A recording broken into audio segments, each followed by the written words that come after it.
Hundreds of Ethiopians arrived back in Addis Ababa on Wednesday, the first contingent of some 100,000 nationals to be repatriated from Saudi Arabia over the coming months. Around 900 returnees, including many mothers with young children, landed at Addis Ababa International Airport throughout the day. We came in peace, but many of our brothers are still suffering, especially the suffering in the men's jail is very serious. We returned to our blessed country after 6 months in jail, but our brothers are there living without clothes and wearing plastic bags. Please, let someone help them. We cried every day. They gave Arabian bread. They gave us a pot of cooked rice for 300 people. Even 400 people were living in one room, and we could not see the sunlight. Please return the people who are in prison. Wednesday's returnees were assisted and registered by the International Organization of Migration Staff and offered, among others, food, temporary accommodation, medical help, and counseling services. Those are our citizens, but they are living a lot of painful moments. So after the government understood the suffering of these nationals, it started diplomatic discussions to bring our people home. Human rights organizations have denounced the detention conditions of Ethiopian migrants in Saudi Arabia. About 750,000 Ethiopians currently reside in the kingdom, according to IOM estimates. Widespread and popular criticism of the government is growing in Ghana after Parliament approved a new electronic transaction tax, which the government says will help raise $900 million in much-needed revenue. The levy bill passed on Tuesday will introduce a 1.5% tax on electronic money transfers and transactions. The Crusaders Against Corruption in Ghana described it as government's insensitivity to the plight of the people.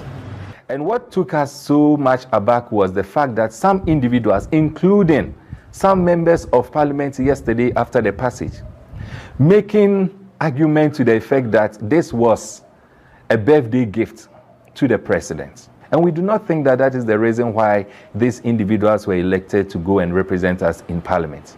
The e-levy, our position has been very consistent. And the position is that it will not augur well for us as a nation. The convener for Justice for Ghana, Bernard Mona, prayed the Supreme to stand by its earlier decision on parliamentary voting to save the country. They should remember that if we have instability and democratic incongruence in Burkina Faso, it is because the courts have always been used to side with the executive. The Ghanaian courts must rise above such so that we do not fall into the kind of gamut of political instability that is overtaking us in the sub-region. Mona also urged the president to sack his economic team. If you look at the unjust economy that we have today, what it tells you is that those who are leading the affairs of the economy have been, if you want, substandard. And therefore, the Minister for Finance cannot continue to hold office. For many Ghanaians, the tax represents yet another burden. Like me, I send money to my siblings and my mom every month. Meanwhile, the salary, they are not even increasing the salary. So it was so shocking. And it looks like the politicians are not being fair to us. We are begging for them that they should do something and change it. It is time we all jump on board to develop our country, but measures like this should be implemented gradually so that everybody will buy into it. The Rwandan government has denied accusation by the Congolese government of Rwanda's support of the M23 rebel group in the east. Kigali has also denied that the two men who were arrested in connection to the attack on the Congolese army base are Rwandan soldiers. We made verifications on our side. These people do not belong to Rwandan army.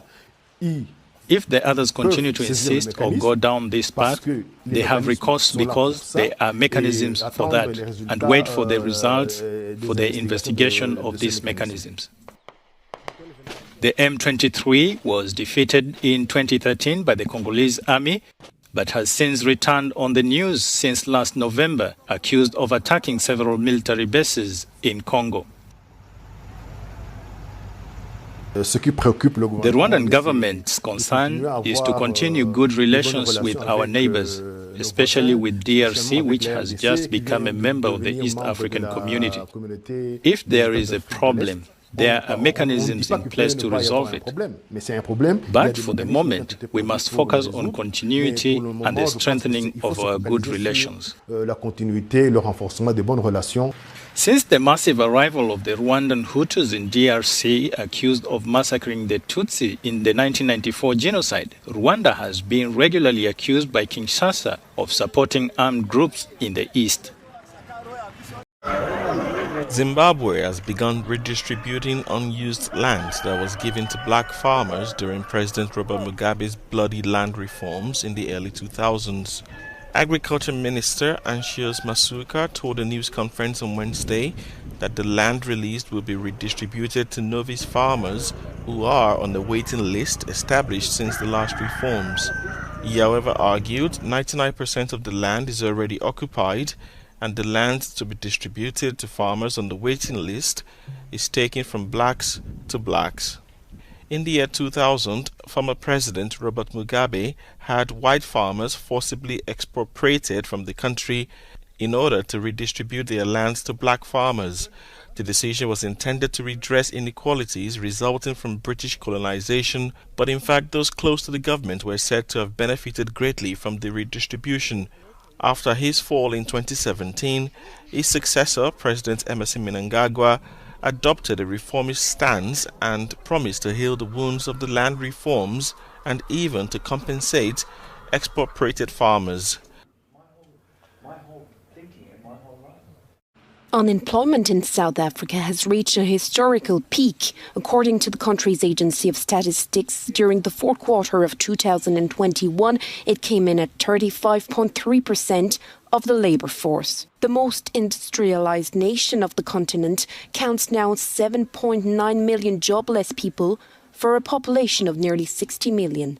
The youth is particularly affected, with around 66% of citizens between 15 and 24 years old concerned. South Africa is still facing economic challenges amid the global COVID-19 pandemic. Last week, President Cyril Ramaphosa lifted some restrictions, such as the obligation of a PCR test for vaccinated people entering the country, in a move to boost tourism.